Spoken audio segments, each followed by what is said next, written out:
ਹਾਂ, ਵਾਹਿਗੁਰੂ ਜੀ ਕਾ ਖਾਲਸਾ, ਵਾਹਿਗੁਰੂ ਜੀ ਕੀ ਫਤਿਹ। ਸੰਗਤ ਜੀ, ਆਪਾਂ ਲੜੀਵਾਰ ਗੁਰੂ ਗ੍ਰੰਥ ਸਾਹਿਬ ਜੀ ਦੀ ਵਿਚਾਰ ਨੂੰ ਅੱਗੇ ਤੋਰੀਏ ਜੀ। ਅੱਜ ਆਪਾਂ ਵਿਚਾਰ ਕਰਾਂਗੇ 26ਵੀਂ ਪੌੜੀ ਤੋਂ ਲੈ ਕੇ 31ਵੀਂ ਪੌੜੀ ਤੱਕ ਜਪਜੀ ਸਾਹਿਬ ਦੀ। ਇਹ ਗੁਰੂ ਗ੍ਰੰਥ ਸਾਹਿਬ ਜੀ ਦੇ ਅੰਗ 5 ਤੋਂ ਸ਼ੁਰੂ ਹੁੰਦੀ ਹੈ। ਇਹ ਵਿਚਾਰ ਤੇ 7 ਅੰਗ ਤੱਕ ਚਲੀ ਜਾਂਦੀ ਹੈ ਜੀ। ਅਮੁੱਲ ਗੁਣ ਅਮੁੱਲ ਵਾਪਾਰ, ਅਮੁੱਲ ਵਾਪਾਰੀਐ ਅਮੁੱਲ ਭੰਡਾਰ। ਅਮੁੱਲ ਆਵੈ ਅਮੁੱਲ ਲੈ ਜਾਹੇ, ਅਮੁੱਲ ਭਾਏ ਅਮੁੱਲਾ ਸਮਾਹੇ। ਹਾਂਜੀ, ਗੁਰੂ ਨਾਨਕ ਪਾਤਸ਼ਾਹ ਜੀ ਕਹਿੰਦੇ ਨੇ ਅਮੁੱਲ ਗੁਣ ਅਮੁੱਲ ਵਾਪਾਰ। ਕਹਿੰਦੇ ਕਿ ਅਕਾਲ ਪੁਰਖ ਦੇ ਜਿਹੜੇ ਗੁਣ ਨੇ ਅਮੁੱਲ ਨੇ, ਉਹਨਾਂ ਦਾ ਮੁੱਲ ਨਹੀਂ ਪੈ ਸਕਦਾ। ਅਤੇ ਉਹਦਾ ਜਿਹੜਾ ਵਪਾਰ ਕਰਨ ਵਾਲੇ ਵਪਾਰੀ ਨੇ ਉਹ ਵੀ ਅਮੋਲਕ ਨੇ। ਅਤੇ ਜਿਹੜੇ ਪਾਤਸ਼ਾਹ ਦੇ ਗੁਣਾਂ ਦੇ ਭੰਡਾਰੇ ਨੇ ਉਹ ਵੀ ਅਮੋਲਕ ਨੇ, ਉਹਨਾਂ ਦਾ ਵੀ ਕੋਈ ਮੁੱਲ ਨਹੀਂ ਪੈ ਸਕਦਾ। ਅਮੁੱਲ ਆਵੈ ਅਮੁੱਲ ਲੈ ਜਾਹੇ। ਕਹਿੰਦੇ ਅਮੋਲਕ ਹੀ ਲੋਕੀ ਆਉਂਦੇ ਨੇ ਅਕਾਲ ਪੁਰਖ ਦੇ ਗੁਣਾਂ ਦਾ ਵਪਾਰ ਕਰਨ ਦੇ ਲਈ, ਅਤੇ ਫਿਰ ਵਪਾਰ ਕਰਕੇ ਚਲੇ ਜਾਂਦੇ ਨੇ। ਅਮੁੱਲ ਭਾਏ ਅਮੁੱਲਾ ਸਮਾਹੇ। ਕਹਿੰਦੇ ਅਕਾਲ ਪੁਰਖ ਨੂੰ ਪਿਆਰ ਕਰਨ ਵਾਲੇ ਵੀ ਅਮੁੱਲ ਨੇ, ਅਤੇ ਉਹ ਵੀ ਅਮੋਲਕ ਨੇ ਜਿਹੜੇ ਅਕਾਲ ਪੁਰਖ ਦੇ ਵਿੱਚ ਸਮਾ ਜਾਂਦੇ ਨੇ ਗੁਣਾਂ ਦਾ ਵਪਾਰ ਕਰਕੇ। ਅਮੁੱਲ ਧਰਮ ਅਮੁੱਲ ਦੀਵਾਨ। ਕਹਿੰਦੇ ਅਕਾਲ ਪੁਰਖ ਦਾ ਜਿਹੜਾ ਹੁਕਮ ਆ ਅਤੇ ਨਿਯਮ ਆ ਉਹ ਵੀ ਅਮੁੱਲ ਆ, ਸਾਨੂੰ ਉਹਦੀ ਕੋਈ ਸਮਝ ਨਹੀਂ ਹੈਗੀ। ਅਮੁੱਲ ਤੁੱਲ ਅਮੁੱਲ ਪ੍ਰਵਾਨ। ਕਹਿੰਦੇ ਜਿਹੜੇ ਅਕਾਲ ਪੁਰਖ ਦੇ ਗੁਣਾਂ ਦਾ ਵਪਾਰ ਕਰਦੇ ਨੇ, ਵਪਾਰੀ ਨੇ, ਉਹਨਾਂ ਦੀ ਜਿਹੜੀ ਪਰਖ ਕਰਦਾ ਅਕਾਲ ਪੁਰਖ, ਜਿਹੜੇ ਤੋਲ ਨਾਲ ਅਤੇ ਜਿਹੜੇ ਵੱਟਿਆਂ ਦੇ ਨਾਲ ਕਰਦਾ, ਉਹਨਾਂ ਦਾ ਵੀ ਕੋਈ ਮੁੱਲ ਨਹੀਂ ਹੈਗਾ। ਵੀ ਅਕਾਲ ਪੁਰਖ ਜਿੱਦਾਂ ਆਪਣੀ ਭਗਤੀ ਕਰਨ ਵਾਲਿਆਂ ਦੀ ਜੋ ਪਰਖ ਕਰਦਾ ਨਾ, ਉਹ ਵੀ ਅਮੋਲਕ ਤਰੀਕੇ ਨਾਲ ਕਰਦਾ। ਅਮੁੱਲ ਬਖਸ਼ੀਸ ਅਮੁੱਲ ਨਿਸ਼ਾਨ। ਕਹਿੰਦੇ ਵੀ ਜਿਹੜੇ ਪਰਮਾਤਮਾ ਦੀ ਭਗਤੀ ਕਰਦੇ ਨੇ ਉਹਨਾਂ ਦੀਆਂ ਨਿਸ਼ਾਨੀਆਂ ਵੀ ਅਮੁੱਲ ਨੇ, ਅਤੇ ਪਰਮਾਤਮਾ ਦੀ ਜਿਹੜੀ ਹੈਗੀ ਆ ਬਖਸ਼ੀਸ਼ ਆ, ਉਹਨਾਂ 'ਤੇ ਮਿਹਰ ਆ, ਉਹ ਵੀ ਅਮੁੱਲ ਆ। ਅਮੁੱਲ ਕਰਮ ਅਮੁੱਲ ਫੁਰਮਾਨ। ਅਕਾਲ ਪੁਰਖ ਦਾ ਜਿਹੜੀ ਕਿਰਪਾ ਹੈਗੀ ਆ ਅਤੇ ਅਕਾਲ ਪੁਰਖ ਦਾ ਜਿਹੜਾ ਹੁਕਮ ਹੈਗਾ, ਦੋਨੋਂ ਹੀ ਅਮੁੱਲ ਨੇ, ਦੀ ਕੀਮਤ ਨਹੀਂ ਪਾਈ ਜਾ ਸਕਦੀ। ਅਮੁੱਲੋ ਅਮੁੱਲ ਆਖਿਆ ਨਾ ਜਾਏ, ਆਖ ਆਖ ਰਹੇ ਲਿਵ ਲਾਏ। ਕਹਿੰਦੇ ਵੀ ਅਕਾਲ ਪੁਰਖ ਅਮੁੱਲ ਆ, ਅਮੋਲਕ ਆ, ਉਹਦਾ ਮੁੱਲ ਨਹੀਂ ਪਾਇਆ ਜਾ ਸਕਦਾ। ਅਤੇ ਜਿਹੜੇ ਉਹਦਾ ਨਾਮ ਜਪਦੇ ਨੇ ਉਹ ਇਸ ਕਰਕੇ ਨਹੀਂ ਜਪਦੇ, ਉਹਦੀ ਭਗਤੀ ਕਰਦੇ ਕਿ ਵੀ ਅਸੀਂ ਉਹਦਾ ਅੰਤ ਪਾ ਲੈਣਾ। ਕਹਿੰਦੇ ਉਹ ਉਹਦੀ ਭਗਤੀ ਕਰਦੇ ਕਰਦੇ ਉਹਦੇ ਵਿੱਚ ਸਮਾ ਜਾਂਦੇ ਨੇ, ਉਹਨਾਂ ਦੀ ਲਿਵ ਅਕਾਲ ਪੁਰਖ ਵਿੱਚ ਲੱਗ ਜਾਂਦੀ ਆ। ਆਖੈ ਵੇਦ ਪਾਠ ਪੁਰਾਣ, ਆਖੈ ਪੜ੍ਹੇ ਕਰੇ ਵਖਿਆਣ। ਕਹਿੰਦੇ ਵੇਦਾਂ ਪੁਰਾਣਾਂ ਦੇ ਵਿੱਚ ਵੀ ਅਕਾਲ ਪੁਰਖ ਦੀ ਵਡਿਆਈ ਆ, ਆਖੇ ਵੀ ਵਡਿਆਈ ਹੋ ਰਹੀ ਆ, ਅਤੇ ਸਾਰੇ ਵੇਦ ਪਾਠ ਕਰਨ ਵਾਲੇ, ਪੁਰਾਣ ਪੜ੍ਹਨ ਵਾਲੇ ਸਾਰੇ ਅਕਾਲ ਪੁਰਖ ਦੀ ਵਡਿਆਈ ਕਰ ਰਹੇ ਨੇ। ਆਖੇ ਬਰਮੇ ਆਖੇ ਇੰਦ, ਆਖੈ ਗੋਪੀ ਤੈ ਗੋਬਿੰਦ। ਕਹਿੰਦੇ ਬਰਮਾ ਇੰਦਰ ਗੋਪੀ ਗੋਬਿੰਦ ਸਾਰੇ ਕਹਿੰਦੇ ਅਕਾਲ ਪੁਰਖ ਦੀ ਵਡਿਆਈ ਕਰ ਰਹੇ ਨੇ। ਆਖੈ ਈਸਰ ਆਖੈ ਸਿੱਧ, ਆਖੈ ਕੇਤੇ ਕੀਤੇ ਬੁੱਧ। ਕਹਿੰਦੇ ਈਸਰ ਹੋਰ ਸਿੱਧ ਹੋਰ ਕਿੰਨੇ ਹੀ ਜਿਹੜੇ ਮਹਾਤਮਾ ਬੁੱਧ ਬਣੇ ਨੇ, ਸਾਰੇ ਅਕਾਲ ਪੁਰਖ ਦੀ ਵਡਿਆਈ ਕਰ ਰਹੇ ਨੇ। ਆਖੇ ਦਾਨਵ ਆਖੇ ਦੇਵ, ਆਖੇ ਸੁਰ ਨਰ ਮੁਨ ਜਨ ਸੇਵ। ਕਹਿੰਦੇ ਦੇਵਤੇ ਰਾਖਸ਼ਸ ਅਤੇ ਸਾਰੇ ਵੱਡੇ ਦੇਵਤੇ ਹੋਰ ਮੁਨੀ ਜਨ ਸਾਰੇ ਪਰਮਾਤਮਾ ਦੀ ਵਡਿਆਈ ਕਰ ਰਹੇ ਨੇ। केते आखे आखण पाहे, केते ਕਹਿ ਉੱਠ ਉੱਠ ਜਾਹੇ। ਕਹਿੰਦੇ ਕਿੰਨੇ ਹੀ ਨੇ, ਕਹਿੰਦੇ ਸਾਡੀ ਗਿਣਤੀ ਵਿੱਚ ਨਹੀਂ ਆਉਂਦੇ ਜੋ ਅਕਾਲ ਪੁਰਖ ਦੀਆਂ ਵਡਿਆਈਆਂ ਕਰ ਰਹੇ ਨੇ, ਅਤੇ ਕਿੰਨੇ ਹੀ ਵਡਿਆਈਆਂ ਕਰ ਕਰਕੇ ਇੱਥੋਂ ਚਲੇ ਗਏ ਨੇ। ਏਤੇ ਕੀਤੇ ਹੋਰ ਕਰੇ, ਤਾਂ ਆਖ ਨਾ ਸਕੈ ਕੇਈ ਕੇ। ਕਹਿੰਦੇ ਵੀ ਜਿੰਨੇ ਜੀ ਜੰਤ ਹੁਣ ਤੱਕ ਪਰਮਾਤਮਾ ਨੇ ਬਣਾਏ ਨੇ, ਵੀ ਜੇ ਇੰਨੇ ਹੀ ਹੋਰ ਵੀ ਬਣਾ ਦੇਵੇ, ਅਤੇ ਇਹ ਵੀ ਮਤਲਬ ਵਡਿਆਈ ਕਰ ਕਰਕੇ ਪਰਮਾਤਮਾ ਦੀ ਥੱਕ ਗਏ ਵੀ ਅਸੀਂ ਇਹਦੇ ਬਾਰੇ ਗਿਣਤੀ ਨਹੀਂ ਕਰ ਸਕਦੇ, ਅਤੇ ਨਾ ਹੀ ਪਰਮਾਤਮਾ ਦੀ ਪੂਰੀ ਵਡਿਆਈ ਹੋ ਸਕਦੀ ਆ, ਉਹਦਾ ਅੰਤ ਹੀ ਨਹੀਂ ਹੈਗਾ। ਜੇ ਵਡ ਭਾਵੈ ਤੇ ਵਡ ਹੋਏ, ਨਾਨਕ ਜਾਣੈ ਸਾਚਾ ਸੋਏ। ਕਹਿੰਦੇ ਪਰਮਾਤਮਾ ਜਿੰਨਾ ਵੱਡਾ ਵੀ ਆਪਣੇ ਆਪ ਨੂੰ ਕਰਨਾ ਚਾਹੇ ਹੋ ਸਕਦਾ, ਉਹ ਉਹੀ ਹੈਗਾ ਜੋ ਆਪਣੇ ਆਪ ਨੂੰ ਜਾਣਦਾ, ਉਹੀ ਸੱਚਾ ਆਪਣੇ ਆਪ ਨੂੰ ਜਾਣਦਾ। ਉਹ ਜਿੰਨਾ ਵੱਡਾ ਆਪਣੇ ਆਪ ਨੂੰ ਕਰਨਾ ਚਾਹੇ ਉਹ ਕਰ ਸਕਦਾ, ਪਰ ਫਿਰ ਅਸੀਂ ਹੁਣ ਵੀ ਨਹੀਂ ਅੰਤ ਲੈ ਸਕਦੇ, ਫਿਰ ਵੀ ਨਹੀਂ ਲੈ ਸਕਾਂਗੇ। ਉਹੀ ਜਾਣਦਾ ਆਪਣੇ ਆਪ ਨੂੰ। ਜੇ ਕੋ ਆਖੈ ਬੋਲ ਵਿਗਾੜ, ਤਾਂ ਲਿਖੀਐ ਸਿਰ ਗਾਵਾਰਾ ਗਾਵਾਰ। ਕਹਿੰਦੇ ਜੇ ਕੋਈ ਕਹੇ ਕਿ ਵੀ ਮੈਂ ਇਹ ਕਰ ਸਕਦਾ, ਵੀ ਪਰਮਾਤਮਾ ਬਾਰੇ ਉਹਦੀ ਵਡਿਆਈ ਵੀ ਇੰਨੀ ਆ ਦੱਸ ਸਕਦਾ, ਕਹਿੰਦੇ ਉਹ ਮਤਲਬ ਮੂਰਖਾਂ ਦਾ ਵੀ ਮੂਰਖ ਆ। ਫਿਰ ਸੋ ਦਰ ਕਿਹਾ ਸੋ ਕਰ ਕਿਹਾ, ਜਿਤ ਬਹਿ ਸਰਵ ਸਮਾਲੇ। ਵਾਜੇ ਨਾਦ ਅਨੇਕ ਅਸੰਖਾ, ਕੇਤੇ ਵਾਵਣ ਹਾਰੇ। ਫਿਰ ਕਹਿੰਦੇ ਵੀ ਉਹ ਪਾਤਸ਼ਾਹ ਦਾ, ਅਕਾਲ ਪੁਰਖ ਦਾ ਘਰ ਕਿਹੋ ਜਿਹਾ, ਦਰ ਕਿਹੋ ਜਿਹਾ, ਜਿੱਥੇ ਬੈਠ ਕੇ ਉਹ ਆਪਣੀ ਸਾਰੀ ਸ੍ਰਿਸ਼ਟੀ ਨੂੰ ਸੰਭਾਲ ਰਿਹਾ, ਜਿਹੜੀ ਦੀ ਰਚਨਾ ਉਹਨੇ ਕੀਤੀ ਆ ਆਪ ਹੀ। ਵਾਜੇ ਨਾਦ ਅਨੇਕ ਅਸੰਖਾ, ਕੇਤੇ ਵਾਵਣ ਹਾਰੇ। ਕਹਿੰਦੇ ਉਸ ਦਰ ਦੇ ਉੱਤੇ ਕਿੰਨੇ ਹੀ ਤਰ੍ਹਾਂ ਦੇ ਨਾਦ ਵੱਜਦੇ ਨੇ, ਅਤੇ ਕਿੰਨੇ ਹੀ ਉਹਨਾਂ ਨੂੰ ਅਣਗਿਣਤ ਹੀ ਵਜਾਉਣ ਵਾਲੇ ਨੇ, ਵੀ ਮਤਲਬ ਇੱਦਾਂ ਦਾ ਉੱਥੇ ਦਾ ਮਾਹੌਲ ਆ। ਕੇਤੇ ਰਾਗ ਪਰੀ ਸਿਉ ਕਹੀਅਨ, ਕੇਤੇ ਗਾਵਣ ਹਾਰੇ। ਕਹਿੰਦੇ ਕਿੰਨੇ ਹੀ ਮਤਲਬ ਰਾਗ ਚੱਲ ਰਹੇ ਨੇ ਉੱਥੇ, ਅਤੇ ਕਿੰਨੇ ਹੀ ਉਹਨੂੰ ਰਾਗਾਂ ਨੂੰ ਗਾਉਣ ਵਾਲੇ ਨੇ। ਅਤੇ ਕਹਿੰਦੇ ਵੀ ਮਤਲਬ ਉੱਥੇ ਇੱਦਾਂ ਦਾ ਆਨੰਦਦਾਇਕ ਮਾਹੌਲ ਆ ਉਸ ਦਰ ਘਰ ਦਾ, ਜਿੱਥੇ ਬੈਠ ਕੇ ਅਕਾਲ ਪੁਰਖ ਆਪਣੀ ਸ੍ਰਿਸ਼ਟੀ ਦੀ ਰਚਨਾ ਕਰਦਾ ਅਤੇ ਉਹਨੂੰ ਸੰਭਾਲਦਾ। ਗਾਵੈ ਤੁਹਨੋਂ ਪੌਣ ਪਾਣੀ ਬੈ ਸੰਤਰ, ਗਾਵੈ ਰਾਜਾ ਧਰਮ ਦੁਆਰੇ। ਕਹਿੰਦੇ ਵੀ ਪਰਮਾਤਮਾ ਦੇ ਜਿਹੜੀਆਂ ਵਡਿਆਈਆਂ ਨੇ, ਉਹਨੂੰ ਪੌਣ ਹਵਾ, ਪਾਣੀ, ਬੈਸੰਤਰ ਅਗਨੀ, ਅਤੇ ਜਿਹੜਾ ਧਰਮ ਰਾਜ ਆ ਉਹ ਵੀ ਪਰਮਾਤਮਾ ਦੇ ਦੁਆਰ 'ਤੇ, ਸਾਰੇ ਹੀ ਪਰਮਾਤਮਾ ਦੀਆਂ ਵਡਿਆਈਆਂ ਗਾ ਰਹੇ ਨੇ, ਪਰਮਾਤਮਾ ਦੇ ਗੀਤ ਗਾ ਰਹੇ ਨੇ। ਗਾਵੈ ਚਿੱਤ ਗੁਫਤ ਲਿਖ ਜਾਣੈ, ਲਿਖ ਲਿਖ ਧਰਮ ਵਿਚਾਰੇ। ਕਹਿੰਦੇ ਚਿੱਤਰ ਗੁਪਤ ਜਿਹੜੇ ਜੀਵਾਂ ਦੇ ਚੰਗੇ ਅਤੇ ਮੰਦੇ ਕਰਮਾਂ ਦਾ ਹਿਸਾਬ ਰੱਖਦੇ ਨੇ, ਅਤੇ ਉਹ ਜਿਹੜਾ ਰੱਖਿਆ ਹੋਇਆ ਹਿਸਾਬ ਆ ਉਹਨੂੰ ਫਿਰ ਬਾਅਦ ਦੇ ਵਿੱਚ ਜਿਵੇਂ ਧਰਮ ਰਾਜ ਸਹੀ ਕਰਦਾ, ਵੀ ਦੇਖਦਾ ਕਿਵੇਂ ਕੀਤਾ, ਉਹ ਸਾਰੇ ਹੀ ਚਿੱਤਰ ਗੁਪਤ ਵੀ, ਧਰਮ ਰਾਜ ਸਾਰੇ ਹੀ ਕਹਿੰਦੇ ਵੀ ਪਰਮਾਤਮਾ ਦੀਆਂ ਵਡਿਆਈਆਂ ਗਾ ਰਹੇ ਨੇ। ਗਾਵੈ ਈਸਰ ਬਰਮਾ ਦੇਵੀ, ਸੋਹਿਨ ਸਦਾ ਸਵਾਰੇ। ਕਹਿੰਦੇ ਈਸਰ ਬਰਮਾ ਹੋਰ ਦੇਵੀਆਂ ਜਿਨ੍ਹਾਂ ਨੂੰ ਪਰਮਾਤਮਾ ਨੇ ਬਣਾਇਆ ਸੰਵਾਰਿਆ, ਉਹ ਵੀ ਪਰਮਾਤਮਾ ਦੀ ਸਿਫਤ ਸਲਾਹ ਗਾ ਰਹੇ ਨੇ। ਗਾਵੈ ਇੰਦਰਾਸਣ ਬੈਠੇ, ਦੇਵਤਿਆਂ ਦਰ ਨਾਲੇ। ਕਹਿੰਦੇ ਇੰਦਰ ਦੇਵਤਾ ਵੀ ਆਪਣੇ ਹੋਰ ਦੇਵਤਿਆਂ ਦੇ ਨਾਲ ਰਲ ਕੇ ਪਰਮਾਤਮਾ ਦੀਆਂ ਵਡਿਆਈਆਂ ਗਾ ਰਿਹਾ। ਗਾਵੈ ਸਿੱਧ ਸਮਾਧੀ ਅੰਦਰ, ਗਾਵਨ ਸਾਧ ਵਿਚਾਰੇ।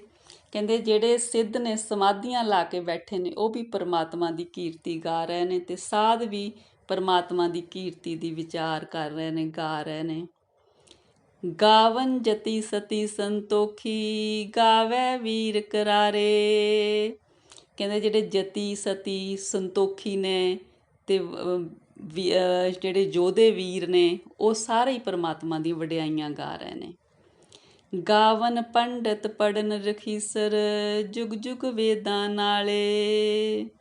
ਕਹਿੰਦੇ ਹੋਰ ਜਿਹੜੇ ਪੰਡਿਤ ਨੇ, ਰਿਸ਼ੀ ਨੇ, ਨਾਲੇ ਵੇਦ ਪੜ੍ਹਦੇ ਨੇ, ਨਾਲੇ ਮਤਲਬ ਵਾਹਿਗੁਰੂ ਦੀ, ਅਕਾਲ ਪੁਰਖ ਦੀ ਉਸਤਤ ਕਰ ਰਹੇ ਨੇ। ਗਾਵੈ ਮੋਹਣੀਆਂ ਮਨ ਮੋਹਨ ਸੁਰਗਾ ਮੱਛ ਪਿਆਲੇ। ਕਹਿੰਦੇ ਤਿੰਨਾਂ ਲੋਕਾਂ ਦੀਆਂ, ਮਾਤ ਲੋਕ, ਪਾਤਾਲ ਲੋਕ, ਆਕਾਸ਼ ਲੋਕ, ਤਿੰਨਾਂ ਲੋਕਾਂ ਦੀਆਂ ਜਿਹੜੀਆਂ ਸੁੰਦਰ ਇਸਤਰੀਆਂ ਨੇ ਉਹ ਵੀ ਪਰਮਾਤਮਾ ਦੇ ਮਤਲਬ ਸਿਫਤ ਸਲਾਹ ਦੇ ਗੀਤ ਗਾ ਰਹੀਆਂ ਨੇ। ਗਾਵਨ ਰਤਨ ਉਪਾਏ ਤੇਰੇ 68 ਤੀਰਥ ਨਾਲੇ। ਕਹਿੰਦੇ ਜਿਹੜੇ ਪਰਮਾਤਮਾ ਦੇ ਸਾਰੇ ਰਤਨ ਨੇ ਉਪਾਏ ਹੋਏ ਉਹ 68 ਤੀਰਥਾਂ ਦੇ ਨਾਲ ਪਰਮਾਤਮਾ ਦੀ ਸਿਫਤ ਸਲਾਹ ਦੇ ਗੀਤ ਗਾਉਂਦੇ ਨੇ। ਗਾਵੈ ਜੋਧ ਮਹਾਬਲ ਸੂਰਾ ਗਾਵੈ ਖਾਣੀ ਚਾਰੇ। ਕਹਿੰਦੇ ਹੋਰ ਵੱਡੇ ਵੱਡੇ ਸੂਰਮੇ ਤੇ ਚਾਰੇ ਖਾਣੀਆਂ ਦੇ ਜੀਵ ਜੰਤੂ ਸਾਰੇ ਪਰਮਾਤਮਾ ਦੀ ਉਸਤਤ ਕਰ ਰਹੇ ਨੇ। ਗਾਵੈ ਖੰਡ ਮੰਡਲ ਵਰਪੰਡਾ ਕਰ ਕਰ ਰੱਖੇ ਤਾਰੇ। ਕਹਿੰਦੇ ਸਾਰੇ ਖੰਡ ਮੰਡਲ ਨੇ ਜਿਹੜੇ, ਸਾਰੀਆਂ ਭਵਨ ਨੇ, ਸਾਰਿਆਂ ਦੇ ਜੀ ਜੰਤੂ ਜਿਨ੍ਹਾਂ ਨੂੰ ਪਰਮਾਤਮਾ ਨੇ ਬਣਾਇਆ ਵੀ ਆ ਅਤੇ ਸਹਾਰਾ ਵੀ ਦਿੱਤਾ ਹੋਇਆ, ਸਾਰੇ ਹੀ ਪਰਮਾਤਮਾ ਦੇ ਖੁਸ਼ੀ ਦੇ ਵਿੱਚ ਗੀਤ ਗਾ ਰਹੇ ਨੇ। ਸੇਈ ਤੁਧ ਨੋ ਗਾਵੈ ਜੋ ਤੁਧ ਭਾਵਨ ਰੱਤੇ ਤੇਰੇ ਭਗਤ ਰਸਾਲੇ। ਕਹਿੰਦੇ ਪਰਮਾਤਮਾ ਨੂੰ ਕੌਣ ਗਾਉਂਦਾ? ਜਿਹੜੇ ਪਰਮਾਤਮਾ ਦੇ ਪ੍ਰੇਮ ਦੇ ਵਿੱਚ ਰੰਗੇ ਹੋਏ ਨੇ, ਉਹੀ ਗਾਉਂਦਾ ਪਰਮਾਤਮਾ ਨੂੰ, ਅਤੇ ਜਿਹੜੇ ਪਰਮਾਤਮਾ ਨੂੰ ਚੰਗੇ ਲੱਗਦੇ ਨੇ। ਹੋਰ ਕੇਤੇ ਗਾਵਨ ਸੇ ਮੈਂ ਚਿਤ ਨਾ ਆਵਨ ਨਾਨਕ ਕਿਆ ਵਿਚਾਰੇ। ਫਿਰ ਨਾਨਕ ਜੀ ਕਹਿੰਦੇ ਨੇ ਕਿ ਹੋਰ ਵੀ ਬਹੁਤ ਨੇ ਜਿਹੜੇ ਤੇਰੀ ਸਿਫਤ ਸਲਾਹ ਗਾ ਰਹੇ ਨੇ, ਤੇਰੇ ਜਿਹੜੇ ਕੀਰਤੀ ਦੇ ਗੀਤ ਗਾ ਰਹੇ ਨੇ। ਕਹਿੰਦੇ ਪਰ ਨਾਨਕ ਕਿਵੇਂ ਉਹਨਾਂ ਦੀ ਵਿਚਾਰ ਕਰ ਸਕਦਾ? ਨਾਨਕ ਤੋਂ ਸਾਰਿਆਂ ਦੀ ਵਿਚਾਰ ਹੋ ਹੀ ਨਹੀਂ ਸਕਦੀ। ਸੋਈ ਸੋਈ ਸਦਾ ਸੱਚ ਸਾਹਿਬ ਸਾਚਾ ਸਾਚੀ ਨਾਈ। ਕਹਿੰਦੇ ਉਹ ਅਕਾਲ ਪੁਰਖ ਵਾਹਿਗੁਰੂ, ਉਹ ਹਮੇਸ਼ਾ ਸੱਚ ਰਹਿਣ ਵਾਲਾ, ਅਤੇ ਉਹਦੀ ਵਡਿਆਈ ਵੀ ਸੱਚੀ ਆ, ਉਹਦਾ ਹੁਕਮ ਵੀ ਸੱਚਾ ਹੈ। ਵੀ ਹੋਸੀ ਜਾਏ ਨਾ ਜਾਸੀ ਰਚਨਾ ਜਿਨ ਰਚਾਈ। ਕਹਿੰਦੇ ਜਿਹਨੇ ਇਸ ਸ੍ਰਿਸ਼ਟੀ ਦੀ ਰਚਨਾ ਰਚੀ ਆ ਉਹ ਹੈ ਵੀ ਸੀ ਅਤੇ ਅੱਗੇ ਨੂੰ ਵੀ ਹੋਊਗਾ। ਉਹੀ ਸੱਚ ਆ, ਉਹਨੇ ਹੀ ਰਹਿਣਾ। ਬਾਕੀ ਤਾਂ ਸ੍ਰਿਸ਼ਟੀ ਨੇ ਤਾਂ ਨਾਸ਼ ਹੋ ਜਾਣਾ ਇੱਕ ਦਿਨ, ਪਰ ਉਹਨੇ ਜਿਹਨੇ ਸ੍ਰਿਸ਼ਟੀ ਰਚੀ ਆ ਉਹ ਹਮੇਸ਼ਾ ਰਹਿੰਦਾ ਵੀ ਆਇਆ ਅਤੇ ਰਹਿਣਾ ਵੀ ਆ। ਰੰਗੀ ਰੰਗੀ ਪਾਤੀ ਕਰ ਕਰ ਜਿਨਸੀ ਮਾਇਆ ਜਿਨ ਉਪਾਈ। ਕਰ ਕਰ ਵੇਖੈ ਕੀਤਾ ਆਪਣਾ ਜਿਵ ਤਿਸ ਦੀ ਵਡਿਆਈ। ਕਹਿੰਦੇ ਉਸ ਅਕਾਲ ਪੁਰਖ ਨੇ ਬੜੇ ਤਰ੍ਹਾਂ ਦੀਆਂ ਰੰਗਾਂ ਦੀ, ਕਿਸਮਾਂ ਦੀ, ਬਹੁਤ ਤਰ੍ਹਾਂ ਦੀ ਕਹਿੰਦੇ ਉਹਨੇ ਇਹ ਮਾਇਆ ਪਾਈ ਆ। ਮਾਇਆ ਦੇ ਵਿੱਚ ਸਾਰੀ ਜਿਵੇਂ ਸ੍ਰਿਸ਼ਟੀ ਆ ਜਾਂਦੀ ਆ, ਅਤੇ ਫਿਰ ਕਹਿੰਦੇ ਜਿਹੜਾ ਕੁਛ ਵੀ ਉਹਨੇ ਬਣਾਇਆ ਆਪਣੀ ਵਡਿਆਈ ਨੂੰ ਸਾਰੀ ਨੂੰ ਦੇਖ ਰਿਹਾ, ਸੰਭਾਲ ਰਿਹਾ। ਜੋ ਤਿਸ ਭਾਵੈ ਸੋਈ ਕਰਸੀ ਹੁਕਮ ਨਾ ਕਰਨਾ ਜਾਈ। ਕਹਿੰਦੇ ਉਹ ਸੱਚਾ ਪਾਤਸ਼ਾਹ ਜਿਸ ਤਰ੍ਹਾਂ ਵੀ ਉਹਨੂੰ ਠੀਕ ਲੱਗਦਾ ਉਸ ਤਰ੍ਹਾਂ ਨਿਯਮ ਦੇ ਅਨੁਸਾਰ ਆਪਣੀ ਸ੍ਰਿਸ਼ਟੀ ਨੂੰ ਚਲਾ ਰਿਹਾ। ਕੋਈ ਉਹਨੂੰ ਹੁਕਮ ਨਹੀਂ ਕਰ ਸਕਦਾ, ਉਹਦੀ ਆਪਣੀ ਮਰਜ਼ੀ ਆ। ਸੋ ਪਾਤ ਸਾਹੋ ਸਾਹਾ ਪਾਤ ਸਾਹਿਬ ਨਾਨਕ ਰਹਿਣ ਰਜਾਈ। ਕਹਿੰਦੇ ਉਹ ਪਾਤਸ਼ਾਹਾਂ ਦਾ ਵੀ ਪਾਤਸ਼ਾਹ ਆ, ਅਤੇ ਸਾਡੇ ਲਈ ਕੀ ਗੱਲ ਫੱਬਦੀ ਆ? ਵੀ ਉਹਦੀ ਰਜ਼ਾ ਵਿੱਚ ਰਹੀਏ, ਉਹਦੀ ਰਜ਼ਾ ਦੇ ਵਿੱਚ ਆਪਣੀ ਰਜ਼ਾ ਸ਼ਾਮਲ ਕਰ ਦਈਏ। ਮੁੰਦਾ ਸੰਤੋਖ ਸਰਮ ਪਤ ਚੋਲੀ ਧਿਆਨ ਕੀ ਕਰੇ ਵਿਭੂਤ। ਫਿਰ ਜਿੱਦਾਂ ਜੋਗੀ ਲਈ ਕਹਿੰਦੇ ਨੇ ਕਿ ਜਿਹੜਾ ਸੰਤੋਖ ਆ ਉਹਦੀਆਂ ਮੁੰਦਰਾਂ ਬਣਾ ਲਾ ਅਤੇ ਆਪਣੀ ਮਿਹਨਤ ਬਣਾ ਲਾ, ਉਹਨੂੰ ਝੋਲੀ ਅਤੇ ਖੱਪਰ ਬਣਾ ਲਾ, ਅਤੇ ਜਿਹੜੀ ਵਿਭੂਤੀ ਲਾਉਣਾ, ਸਵਾਹ ਲਾਉਣਾ ਆਪਣੇ ਮਤਲਬ ਸਰੀਰ 'ਤੇ, ਉਹ ਜਿਹੜੇ ਪਰਮਾਤਮਾ ਦਾ ਧਿਆਨ ਆ ਉਹਦੀ ਸਵਾਹ ਲਾ। ਖਿੰਥਾ ਕਾਲ ਕੁਆਰੀ ਕਾਇਆ ਜੁਗਤ ਡੰਡਾ ਪ੍ਰਤੀਤ। ਕਹਿੰਦੇ ਵੀ ਜਿਹੜਾ ਹੈਗਾ ਖਿੰਥਾ ਤੇਰੀ, ਉਹ ਮੌਤ ਦਾ ਜਿਹੜਾ ਡਰ ਆ ਉਹਨੂੰ ਖਿੰਥਾ ਬਣਾ ਲਾ। ਕੁਆਰੀ ਕਾਇਆ ਜੁਗਤ, ਕਹਿੰਦੇ ਆਪਣੇ ਜਿਹੜੇ ਹੈਗਾ ਨਾ ਮਨ ਦੀ ਪਵਿੱਤਰਤਾ ਉਹਦਾ ਯੋਗ ਕਰ ਲਾ, ਅਤੇ ਜਿਹੜਾ ਡੰਡਾ, ਜਿਹੜੀ ਆਪਣੀ ਸ਼ਰਧਾ ਉਹਦਾ ਡੰਡਾ ਬਣਾ ਲਾ। ਆਈ ਪੰਥੀ ਸਗਲ ਜਮਾਤੀ ਮਨ ਜੀਤੈ ਜਗ ਜੀਤ। ਜਿੱਦਾਂ ਜੋਗੀਆਂ ਦੇ ਕਹਿੰਦੇ ਕੋਈ 12 ਤਰ੍ਹਾਂ ਦੇ ਫਿਰਕੇ ਨੇ, ਉਹਨਾਂ ਵਿੱਚੋਂ ਇੱਕ ਫਿਰਕੇ ਦਾ ਨਾਂ ਹੈਗਾ ਆਈ ਪੰਥੀ, ਜਿਹਨੂੰ ਉਹ ਸਾਰਿਆਂ ਨਾਲੋਂ ਵੱਡਾ ਫਿਰਕਾ ਮੰਨਦੇ ਨੇ। ਉਹਦੇ ਵਿੱਚ ਉਹ ਕਹਿੰਦੇ ਨੇ ਕਿ ਵੀ ਜਿਸ ਤਰ੍ਹਾਂ ਉਹਦੀ ਉਦਾਹਰਨ ਦੇ ਵਾਂਗ ਵੀ ਜਿੱਦਾਂ ਇੱਕ ਫਿਰਕੇ ਦੇ ਜਿਹੜੇ ਸਾਰੇ ਲੋਕ ਨੇ ਵੀ ਆਪਣੇ ਆਪ ਨੂੰ ਪਿਆਰ ਕਰਦੇ ਨੇ ਨਾ, ਕਹਿੰਦੇ ਸਾਰੇ ਜਗਤ ਨੂੰ ਅਸੀਂ ਇੱਦਾਂ ਸਮਝੀਏ ਕਿ ਸਾਰਾ ਜਗਤ ਸਾਡਾ ਮਿੱਤਰ ਹੈਗਾ, ਸਾਡਾ ਕੋਈ ਵੀ ਵੈਰੀ ਨਹੀਂ ਹੈਗਾ। ਅਤੇ ਫਿਰ ਕਹਿੰਦੇ ਵੀ ਜੇ ਅਸੀਂ ਆਪਣਾ ਮਨ ਨੂੰ ਜਿੱਤ ਲੈਣਾ, ਫਿਰ ਅਸੀਂ ਜੱਗ ਨੂੰ ਜਿੱਤ ਲਿਆ। ਅਤੇ ਜਦੋਂ ਸਾਡੇ ਵਿੱਚ ਕੋਈ ਇੱਦਾਂ ਵੈਰ ਭਾਵਨਾ ਨਹੀਂ ਰਹਿਣੀ, ਅਸੀਂ ਸਾਰਿਆਂ ਨੂੰ ਆਪਣੇ ਮਿੱਤਰ ਸਮਝਣਾ ਅਤੇ ਅਸੀਂ ਆਪਣੇ ਮਨ ਨੂੰ ਜਿੱਤ ਲੈਣਾ। ਅਤੇ ਜਦੋਂ ਮਨ ਨੂੰ ਜਿੱਤ ਲਿਆ ਤਾਂ ਅਸੀਂ ਜੱਗ ਨੂੰ ਜਿੱਤ ਲਿਆ, ਸਾਡੇ ਮਨ ਦੇ ਵਿੱਚੋਂ ਤ੍ਰਿਸ਼ਨਾ ਸਾਰੀਆਂ ਖਤਮ ਹੋ ਗਈਆਂ।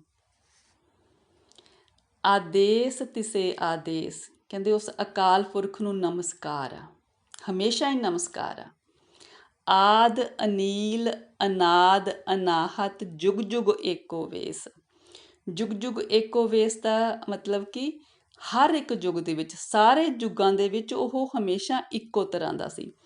ਆਦ ਉਹ ਸ਼ੁਰੂ ਤੋਂ ਆ, ਅਨੀਲ ਪਵਿੱਤਰ ਹੈਗਾ, ਜਿਹਨੂੰ ਕੋਈ ਦਾਗ ਨਹੀਂ ਹੈਗਾ, ਅਨਾਦ ਜਿਹਦਾ ਕੋਈ ਆਦ ਨਹੀਂ ਹੈਗਾ, ਵੀ ਉਹੀ ਮੁੱਢ ਹੈਗਾ, ਉਹਦਾ ਕੋਈ ਇੱਦਾਂ ਨਹੀਂ ਕਹਿ ਸਕਦੇ ਕਿ ਉਹਦਾ ਆ ਮੁੱਢ ਆ, ਉਹੀ ਸ਼ੁਰੂ ਤੋਂ ਆ ਰਿਹਾ।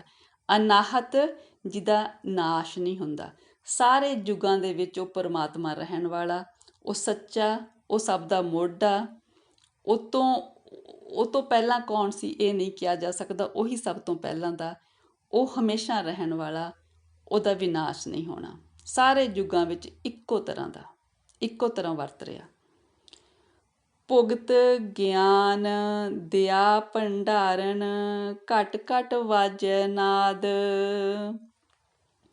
ਇਹ ਜਿੱਦਾਂ ਜੋਗੀਆਂ ਦੇ ਫਿਰਕਿਆਂ ਦੀ ਗੱਲ ਕਰਦੇ ਨੇ ਕਿ ਜਦੋਂ ਜੋਗੀ ਸੀਗੇ ਤਾਂ ਉਹ ਕੋਈ ਚੂਰਮਾ ਵਗੈਰਾ ਬਣਾਉਂਦੇ ਸੀਗੇ, ਫਿਰ ਕੋਈ ਜਿੱਦਾਂ ਉਹ ਚੂਰਮਾ ਖਾਣ ਵੇਲੇ ਕੋਈ ਇੱਕ ਤਰ੍ਹਾਂ ਦਾ ਨਾਦ ਦੀ ਆਵਾਜ਼ ਕਰਦੇ ਸੀ, ਉਸ ਹਿਸਾਬ ਨਾਲ ਦੱਸ ਰਹੇ ਨੇ ਕਿ ਵੀ ਉਹ ਤਾਂ ਇੱਦਾਂ ਕਰਦੇ ਸੀ, ਪਰ ਸਾਡੇ ਲਈ ਕੀ ਆ, ਭੁਗਤ ਗਿਆਨ, ਕਹਿੰਦੇ ਸਾਡੇ ਲਈ ਗਿਆਨ ਦਾ ਚੂਰਮਾ ਜੋ ਗੁਰੂ ਨੇ ਦਿੱਤਾ। ਅਤੇ ਫਿਰ ਜਿਹੜਾ ਹੈਗਾ ਉਸ ਗਿਆਨ ਨੂੰ ਦਿਆ ਦੇ ਘਰ ਵਿੱਚ ਆ ਕੇ ਵੰਡਣਾ ਸਾਰਿਆਂ ਦੇ ਨਾਲ, ਦਿਆ ਭੰਡਾਰਣਾ।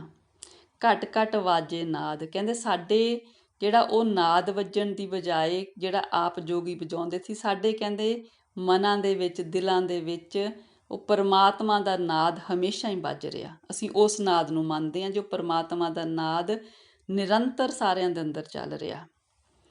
ਆਪ ਨਾਥ ਨਾਥੀ ਸਭ ਜਾਕੀ ਰਿੱਧ ਸਿੱਧ ਅਵਰਾ ਸਾਧ, ਕਹਿੰਦੇ ਸਾਡਾ ਜਿਹੜਾ ਨਾਥ ਆ ਉਹ ਪਰਮਾਤਮਾ, ਉਹਨੇ ਸਾਰੀ ਸ੍ਰਿਸ਼ਟੀ ਨੂੰ ਆਪਣੇ ਵੱਸ ਵਿੱਚ ਕੀਤਾ ਹੋਇਆ। ਕਹਿੰਦੇ ਜਿੱਦਾਂ ਜਦੋਂ ਕੋਈ ਪਰਮਾਤਮਾ ਦੀ ਭਗਤੀ ਕਰਦਾ ਤਾਂ ਰਿੱਧੀਆਂ ਸਿੱਧੀਆਂ ਉਹਦੇ ਕੋਲ ਸਹਿਜ ਵਿੱਚ ਹੀ ਆ ਜਾਂਦੀਆਂ ਨੇ, ਉਹਨੂੰ ਰਿੱਧੀਆਂ ਸਿੱਧੀਆਂ ਦੇ ਪਿੱਛੇ ਭੱਜਣਾ ਨਹੀਂ ਪੈਂਦਾ, ਉਹਦੇ ਕੋਲ ਆ ਜਾਂਦੀਆਂ ਨੇ। ਪਰ ਉਹ ਰਿੱਧੀਆਂ ਸਿੱਧੀਆਂ ਦੇ ਪਿੱਛੇ ਨਹੀਂ ਭੱਜਦਾ, ਕਿਉਂ? ਰਿੱਧ ਸਿੱਧ ਅਵਰਾ ਸਾਧ, ਜਿਹੜੀਆਂ ਰਿੱਧੀਆਂ ਸਿੱਧੀਆਂ ਹੁੰਦੀਆਂ ਨੇ ਇਹ ਹੋਰ ਮਨੋਰਥ ਲਈ ਹੁੰਦੀਆਂ ਨੇ, ਬਸ ਉਹ ਪਰਮਾਤਮਾ ਦੀ ਭਗਤੀ ਦੇ ਵਿੱਚ ਖੁਸ਼ ਹੁੰਦਾ ਅਤੇ ਪਰਮਾਤਮਾ ਨੂੰ ਪਾਉਣਾ ਚਾਹੁੰਦਾ, ਉਹਨੂੰ ਰਿੱਧੀਆਂ ਸਿੱਧੀਆਂ ਨਾਲ ਕੁਛ ਮਤਲਬ ਨਹੀਂ ਹੁੰਦਾ। ਸੰਜੋਗ ਵਿਜੋਗ ਦੋਏ ਕਾਰ ਚਲਾਵੈ ਲੇਖੇ ਆਵੈ ਪਾਗ, ਕਹਿੰਦੇ ਪਰਮਾਤਮਾ ਨੇ ਜਿਹੜੀ ਦੁਨੀਆ ਦੀ ਇਹ ਕਾਰ ਚਲਾਈ ਹੋਈ ਆ, ਸੰਜੋਗ ਅਤੇ ਵਿਜੋਗ 'ਤੇ ਆ। ਸੰਜੋਗ ਕੇ ਜੀਵ ਜਨਮ ਲੈਂਦੇ ਨੇ, ਵਿਜੋਗ ਕੇ ਜੀਵ ਚਲੇ ਜਾਂਦੇ ਨੇ। ਫਿਰ ਇਹ ਸਾਰੇ ਪਰਮਾਤਮਾ ਦੀ ਲਿਖੇ ਹੋਏ ਲੇਖ ਦੇ ਹਿਸਾਬ ਨਾਲ ਆਉਂਦੇ ਤੇ ਜਾਂਦੇ ਨੇ। ਆਦੇਸ ਤਿਸੇ ਆਦੇਸ ਆਦ ਅਨੀਲ ਅਨਾਦ ਅਨਾਹਤ ਜੁਗ ਜੁਗ ਏਕੋ ਵੇਸ, ਏਕਾ ਮਾਈ ਜੁਗਤ ਵਿਆਈ ਤਿੰਨ ਚੇਲੇ ਪਰਵਾਨ, ਕਹਿੰਦੇ ਇੱਕ ਪਰਮਾਤਮਾ ਅਤੇ ਇੱਕ ਮਾਇਆ, ਇਹਦੇ ਮੇਲ ਦੇ ਨਾਲ ਜਦੋਂ ਮਾਈ ਹੈਗੀ ਹੈ ਏਕੇ ਦੇ ਨਾਲ ਵਿਆਹੀ ਗਈ ਤਾਂ ਉਹਨਾਂ ਵਿੱਚੋਂ 3 ਚੇਲੇ ਦਾ ਜਨਮ ਹੋਇਆ, ਇੱਕ ਸੰਸਾਰੀ, ਇੱਕ ਭੰਡਾਰੀ, ਇੱਕ ਲਾਏ ਦੀਵਾਨ। ਜਿੱਦਾਂ ਬ੍ਰਹਮਾ ਵਿਸ਼ਨੂੰ ਮਹੇਸ਼ ਸ਼ਿਵ, ਬ੍ਰਹਮਾ ਉਤਪਤੀ ਕਰਦਾ ਅਤੇ ਵਿਸ਼ਨੂੰ ਸੰਭਾਲਦੇ ਆ ਜਿੱਦਾਂ ਸ੍ਰਿਸ਼ਟੀ ਨੂੰ, ਅਤੇ ਸ਼ਿਵ ਦੇ ਨਾਲ ਮਤਲਬ ਸੰਘਾਰ ਹੁੰਦਾ ਸ੍ਰਿਸ਼ਟੀ ਦਾ। ਮਤਲਬ ਇਹ 3 ਜਦੋਂ ਮਾਇਆ ਸੀਗੀ ਉਹ ਇੱਕ ਦੇ ਨਾਲ ਵਿਆਹੀ ਗਈ ਤਾਂ ਮਤਲਬ ਇਹ 3 ਦਾ ਜਨਮ ਹੋਇਆ। ਜਿਵ ਤਿਸ ਭਾਵੈ ਤਿਵੈ ਚਲਾਵੈ ਜਿਵ ਹੋਵੈ ਫੁਰਮਾਨ, ਕਹਿੰਦੇ ਪਰ ਜਿਹੜੇ ਤਿੰਨੇ ਨੇ ਇਹ ਪਰਮਾਤਮਾ ਦੇ ਹੁਕਮ ਵਿੱਚ ਚੱਲ ਰਹੇ ਨੇ। ਜਿਵੇਂ ਜਿਵੇਂ ਪਰਮਾਤਮਾ ਤੋਂ ਹੁਕਮ ਹੁੰਦਾ ਉਸ ਹਿਸਾਬ ਨਾਲ ਇਹ ਕਾਰ ਕਰਦੇ ਨੇ। ਉਹ ਵੇਖੈ ਉਹਨਾਂ ਨਦਰ ਨਾ ਆਵੈ, ਬਹੁਤਾ ਇਹ ਵੀਡਾਣ। ਕਹਿੰਦੇ ਇਹ ਬੜੀ ਅਚਰਜਤਾ ਦੀ ਗੱਲ ਆ ਕਿ ਜਿਹੜੇ ਉਹ ਤਿੰਨ ਨੇ, ਸੰਸਾਰੀ, ਭੰਡਾਰੀ ਤੇ ਲਾਏ ਦੀ ਵਾਣ ਵਾਲਾ, ਤੇ ਉਹ ਕਹਿੰਦੇ ਪਰਮਾਤਮਾ ਨੂੰ ਨਹੀਂ ਦੇਖ ਸਕਦੇ ਪਰ ਪਰਮਾਤਮਾ ਉਹਨਾਂ ਨੂੰ ਦੇਖ ਸਕਦੇ ਨੇ, ਕਿਉਂਕਿ ਉਹ ਪਰਮਾਤਮਾ ਦੇ ਹੀ ਕੀਤੇ ਹੋਏ ਨੇ। ਆਦੇਸ ਤਿਸੇ ਆਦੇਸ, ਆਦ ਅਨੀਲ ਅਨਾਦ ਅਨਾਹਤ, ਜੁਗ ਜੁਗ ਏਕੋ ਵੇਸ। ਆਸਨ ਲੋਏ ਲੋਏ ਭੰਡਾਰ, ਜੋ ਕਿਛ ਪਾਇਆ ਸੋ ਏਕਾ ਵਾਰ। ਕਰ ਕਰ ਵੇਖੈ ਸਿਰਜਣਹਾਰ, ਨਾਨਕ ਸੱਚੇ ਕੀ ਸਾਚੀ ਕਾਰ। ਆਦੇਸ ਤਿਸੈ ਆਦੇਸ, ਆਦ ਅਨੀਲ ਅਨਾਦ ਅਨਾਹਤ, ਜੁਗ ਜੁਗ ਏਕੋ ਵੇਸ। ਆਸਨ ਲੋਏ ਲੋਏ ਭੰਡਾਰ, ਕਹਿੰਦੇ ਜਿਹੜੇ ਪਰਮਾਤਮਾ ਦੇ ਭੰਡਾਰੇ ਨੇ ਸਾਰੇ ਲੋਕਾਂ ਦੇ ਵਿੱਚ ਪਰਮਾਤਮਾ ਨੇ ਆਸਨ ਵੀ ਲਾਇਆ ਤੇ ਪਰਮਾਤਮਾ ਦੇ ਭੰਡਾਰੇ ਵੀ ਨੇ। ਆਸਨ ਲੋਏ ਲੋਏ ਭੰਡਾਰ, ਤੇ ਜੋ ਕੁਛ ਵੀ ਪਰਮਾਤਮਾ ਨੇ ਉਹਨਾਂ ਭੰਡਾਰਿਆਂ ਵਿੱਚ ਪਾ ਦਿੱਤਾ, ਜੋ ਕੁਛ ਪਾਇਆ ਸੋ ਏਕਾ ਵਾਰ, ਇੱਕ ਵਾਰੀ ਸਾਰੇ ਭੰਡਾਰੇ ਭਰ ਦਿੱਤੇ ਨੇ, ਉਹਨਾਂ ਵਿੱਚ ਕੋਈ ਤੋਟ ਨਹੀਂ ਆਉਂਦੀ। ਜੋ ਕੁਛ ਪਰਮਾਤਮਾ ਨੇ ਬਣਾਇਆ ਉੱਥੇ ਸਾਰੇ ਭੰਡਾਰੇ ਭਰ ਦਿੱਤੇ ਨੇ, ਇੱਕ ਵਾਰ 'ਚ ਭਰ ਦਿੱਤੇ ਨੇ, ਉਹਨਾਂ ਵਿੱਚ ਕਿਸੇ ਵੀ ਚੀਜ਼ ਦੀ ਕੋਈ ਤੋਟ ਨਹੀਂ ਆਉਂਦੀ। ਕਰ ਕਰ ਵੇਖੇ ਸਿਰਜਣਹਾਰ, ਨਾਨਕ ਸੱਚੇ ਕੀ ਸਾਚੀ ਕਾਰ। ਫਿਰ ਜੋ ਪਰਮਾਤਮਾ ਨੇ ਉਹ ਆਪਣੀ ਸ੍ਰਿਸ਼ਟੀ ਨੂੰ ਰਚਨਾ ਕਰਕੇ ਉਹਦੀ ਸੰਭਾਲ ਵੀ ਕਰ ਰਹੇ ਨੇ, ਤੇ ਜਿਹੜੀ ਪਰਮਾਤਮਾ ਦੀ ਹੈਗੀ ਹੈ ਇਹ ਨਿਯਮ ਹੈਗਾ ਆਪਣੀ ਸ੍ਰਿਸ਼ਟੀ ਨੂੰ ਸੰਭਾਲਣ ਦਾ, ਇੱਕ ਸੱਚੀ ਕਾਰ ਆ ਪਰਮਾਤਮਾ ਦੀ ਜੋ ਹਮੇਸ਼ਾ ਹੀ ਚੱਲ ਰਹੀ ਹੈ ਤੇ ਹਮੇਸ਼ਾ ਹੀ ਚੱਲਦੀ ਰਹਿਣੀ ਆ। ਜਿੱਥੇ ਆਪਾਂ ਨੇ ਅੱਜ ਵਾਲੀ ਵਿਚਾਰ ਵਿੱਚ ਇਹ ਵਿਚਾਰ ਕੀਤੀ ਹੈ ਸੰਗਤ ਜੀ ਕਿ ਜਦੋਂ ਪਰਮਾਤਮਾ ਆਪਣੇ ਗੁਣਾਂ ਦਾ ਕਿਸੇ ਦੇ ਵਿੱਚ ਵਿਸਥਾਰ ਕਰਦੇ ਨੇ ਤਾਂ ਫਿਰ ਉਹ ਭਗਤੀ ਕਰਨ ਦੇ ਲਈ ਸਮਰੱਥ ਹੋ ਜਾਂਦੇ ਨੇ। ਤੇ ਇੱਕ ਜਗ੍ਹਾ 'ਤੇ ਮੈਂ ਇੱਕ ਛੋਟੀ ਜਿਹੀ ਸਾਖੀ ਆਪ ਦੇ ਨਾਲ ਸਾਂਝੀ ਕਰਦੀ ਹਾਂ ਕਿ ਜਿੱਦਾਂ ਪਰਮਾਤਮਾ ਦਾ ਨਾਮ ਆ ਇਹ ਇੱਕ ਬਹੁਤ ਵੱਡਾ ਕੀਮਤੀ ਹੀਰਾ, ਬਹੁਤ ਵੱਡਾ ਰਤਨ ਹੈਗਾ ਨਾ, ਤੇ ਇਹਦੀ ਪਹਿਚਾਣ ਜਿਵੇਂ ਹੁੰਦਾ ਨਾ ਕਿ ਆਮ ਹੀਰੇ ਦੀ ਪਹਿਚਾਣ ਕੋਈ ਜੌਹਰੀ ਕਰ ਸਕਦਾ, ਇਸ ਤਰ੍ਹਾਂ ਇਹਦੀ ਪਹਿਚਾਣ ਵੀ ਕੋਈ ਵੱਡਾ ਪਾਰਖੂ ਜੋ ਪਰਮਾਤਮਾ ਨੇ ਪਰਖ ਵਾਲਾ ਬਣਾਇਆ ਉਹ ਕਰ ਸਕਦਾ, ਉਹਨੂੰ ਫਿਰ ਇਹਦੀ ਗੱਲ ਕਰਨ ਦਾ ਆਨੰਦ ਆਉਂਦਾ। ਇੱਕ ਵਾਰ ਕਹਿੰਦੇ ਨੇ ਕਿ ਗੁਰੂ ਨਾਨਕ ਪਾਤਸ਼ਾਹ ਜੀ ਨੇ ਇੱਕ ਸ਼ਹਿਰ ਦੇ ਵਿੱਚ ਭਾਈ ਮਰਦਾਨੇ ਨੂੰ ਭੇਜਿਆ ਸੀ ਕਿ ਇਹ ਰਤਨ ਲੈ ਜਾ ਤੇ ਇਹਦਾ ਮੁੱਲ ਕਰਵਾ ਕੇ ਲੈ ਕੇ ਆ, ਵੀ ਇਹਦਾ ਕੀ ਮੁੱਲ ਆ, ਪਰ ਵੇਚਣਾ ਨਹੀਂ, ਸਿਰਫ ਮੁੱਲ ਪਤਾ ਕਰਕੇ ਆਉਣਾ। ਤੇ ਉਹ ਭਾਈ ਮਰਦਾਨਾ ਜੀ ਅਲੱਗ-ਅਲੱਗ ਜਗ੍ਹਾ 'ਤੇ ਗਏ ਹੈ ਨਾ, ਕਰਿਆਨੇ ਵਾਲੇ ਕੋਲ ਗਏ, ਕੱਪੜੇ ਵਾਲੇ ਕੋਲ ਗਏ, ਅਲੱਗ-ਅਲੱਗ ਜਗ੍ਹਾ 'ਤੇ ਗਏ, ਤਾਂ ਸਾਰਿਆਂ ਨੇ ਆਪਣੀ ਜਿੰਨੀ ਉਹਨਾਂ ਦੀ ਮਤਲਬ ਸਮਝ ਸੀ ਉਹਦੇ ਹਿਸਾਬ ਨਾਲ ਉਸ ਜਵਾਹਰ ਜਿਹੜਾ ਲਾਲ ਸੀਗਾ ਉਹਦੀ ਕੀਮਤ ਉਹਨਾਂ ਨੇ ਦੱਸੀ। ਪਰ ਮਰਦਾਨਾ ਜੀ ਨੂੰ ਇਹ ਕਿਹਾ ਸੀ ਨਾ ਕਿ ਮਤਲਬ ਤੁਸੀਂ ਵੇਚਣਾ ਨਹੀਂ, ਸਿਰਫ ਕੀਮਤ ਪਤਾ ਕਰਕੇ ਆਉਣੀ ਹੈ ਵੀ ਕੌਣ ਉਹਦਾ ਕੀ ਮੁੱਲ ਪਾ ਰਿਹਾ। ਤੇ ਸਭ ਤੋਂ ਬਾਅਦ ਵਿੱਚ ਉਹ ਗਏ ਸਾਲਸਰਾਏ ਦੀ ਦੁਕਾਨ 'ਤੇ, ਜਿਹੜਾ ਇੱਕ ਹੀਰਿਆਂ ਦਾ ਜੌਹਰੀ ਸੀਗਾ, ਉਹਨੂੰ ਪਹਿਚਾਣ ਸੀ, ਤਾਂ ਉਹਨੇ ਦੇਖਦਿਆਂ ਸਾਰ ਮੱਥਾ ਟੇਕ ਕੇ ਕਿਹਾ ਕਿ ਮੈਂ 100 ਰੁਪਏ ਭੇਟਾ ਵਜੋਂ ਦੇ ਰਿਹਾ ਪਰ ਇਹਦੀ ਕੀਮਤ ਨਹੀਂ ਹੈਗੀ। ਤਾਂ ਫਿਰ ਇਹ ਸਾਰਾ ਕੁਝ ਆ ਕੇ ਗੁਰੂ ਨਾਨਕ ਪਾਤਸ਼ਾਹ ਜੀ ਕੋਲ ਦੱਸਦੇ ਨੇ ਕਿ ਵੀ ਇੱਦਾਂ ਇੱਦਾਂ ਹੋਇਆ। ਪਰ ਸਾਲਸਰਾਏ ਤਾਂ ਫਿਰ ਨਾਲ ਹੀ ਆ ਗਿਆ ਨਾ ਕਿ ਜਿੱਥੋਂ ਇਹ ਲਾਲ ਆਇਆ ਹੈਗਾ ਮੈਨੂੰ ਉੱਥੇ ਨਾਲ ਲੈ ਕੇ ਚੱਲ, ਹੈ ਨਾ। ਤੇ ਫਿਰ ਗੁਰੂ ਨਾਨਕ ਪਾਤਸ਼ਾਹ ਜੀ ਨੇ ਸਮਝਾਇਆ ਕਿ ਵੀ ਮਰਦਾਨੇ ਨੂੰ, ਉਹਨੇ ਪੁੱਛਿਆ ਨਾ ਵੀ ਇਹ ਇੱਦਾਂ ਕਿਵੇਂ ਹੋਏ, ਫਿਰ ਉਹਨਾਂ ਨੇ ਦੱਸਿਆ ਵੀ ਜਿਹੜਾ ਪਾਰਖੂ ਆ ਨਾ ਅਸਲੀ, ਫਿਰ ਉਹ ਉਹਦੀ ਕੀਮਤ ਪਾਉਂਦਾ। ਇਸ ਤਰ੍ਹਾਂ ਹੀ ਜਿਹੜਾ ਪਰਮਾਤਮਾ ਦਾ ਨਾਮ ਆ ਨਾ, ਇਹਦੀ ਕੀਮਤ ਵੀ ਉਹੀ ਪਾਉਂਦਾ ਜਿਹਦੇ ਮਨ ਦੇ ਵਿੱਚ ਪਰਮਾਤਮਾ ਲਈ ਸੱਚਾ ਪਿਆਰ ਹੋਇਆ, ਜੋ ਉਸ ਨਾਮ ਰਤਨ ਦਾ ਵਪਾਰ ਕਰਨਾ ਚਾਹੁੰਦਾ ਹੈ ਨਾ। ਤੇ ਇਸ ਕਰਕੇ ਆਪਾਂ ਹਮੇਸ਼ਾ ਵਿਚਾਰ ਕਰਦੇ ਹਾਂ ਕਿ ਆਪਾਂ ਗੁਰਬਾਣੀ ਦੀ ਵਿਚਾਰ ਕਰੀਏ, ਆਪਾਂ ਸੱਚੇ ਪਾਤਸ਼ਾਹ ਗੁਰੂ ਸਾਹਿਬਾਨ ਜੋ ਸਾਡੇ ਲਈ ਖਜ਼ਾਨਾ ਅਮੁੱਲ ਗੁਰੂ ਗ੍ਰੰਥ ਸਾਹਿਬ ਜੀ ਦੇ ਕੇ ਗਏ ਨੇ, ਉਹਦੀ ਬਾਣੀ ਨੂੰ ਸਮਝੀਏ, ਵਿਚਾਰੀਏ, ਤਾਂ ਅਸੀਂ ਉਹਦਾ ਨਾਮ ਲਈਏ। ਉਹਦੇ ਨਾਮ ਤੋਂ ਉੱਪਰ ਕੁਛ ਵੀ ਨਹੀਂ ਹੈਗਾ। ਨਾਮ ਹੀ ਸਾਡੇ ਨਾਲ ਜਾਣਾ। ਉਹਦੇ ਨਾਮ ਨੂੰ ਮਨ 'ਚ ਵਸਾਈਏ। ਸੱਚੇ ਪਾਤਸ਼ਾਹ ਜੀ ਅੱਗੇ ਅਰਦਾਸ ਕਰੀਏ ਕਿ ਸੱਚੇ ਪਾਤਸ਼ਾਹ ਜੀ ਆਪ ਦਾ ਨਾਮ ਦਾਨ ਸਾਡੀ ਝੋਲੀ ਵਿੱਚ ਪਾਓ ਜੀ। ਸੰਗਤ ਜੀ, ਇੰਨੀਆਂ ਵਿਚਾਰਾਂ ਪ੍ਰਵਾਨ ਕਰਨੀਆਂ ਜੀ। ਵਿਚਾਰਾਂ ਕਰਦੀ ਤੋਂ ਹੋਈਆਂ ਬਹੁਤ ਬੇਅੰਤ ਗਲਤੀਆਂ ਭੁੱਲਾਂ ਚੁੱਕਾਂ ਮਾਫ਼ ਕਰਨੀਆਂ। ਸੱਚੇ ਪਾਤਸ਼ਾਹ ਜੀ ਆਪ ਦਾ ਲੱਖ ਲੱਖ ਸ਼ੁਕਰ ਆ ਜੋ ਸੰਗਤਾਂ ਨਾਲ ਗੁਰਬਾਣੀ ਵਿਚਾਰ ਦੀ ਸਾਂਝ ਪਵਾ ਰਹੇ ਹੋ। ਸਿਰ 'ਤੇ ਮਿਹਰਾਂ ਭਰਿਆ ਹੱਥ ਰੱਖ ਕੇ ਭੁੱਲਾਂ ਚੁੱਕਾਂ ਦੀ ਮਾਫ਼ੀ ਦਿਓ ਸੱਚੇ ਪਾਤਸ਼ਾਹ ਜੀ। ਵਾਹਿਗੁਰੂ ਜੀ ਕਾ ਖਾਲਸਾ, ਵਾਹਿਗੁਰੂ ਜੀ ਕੀ ਫਤਿਹ ਜੀ।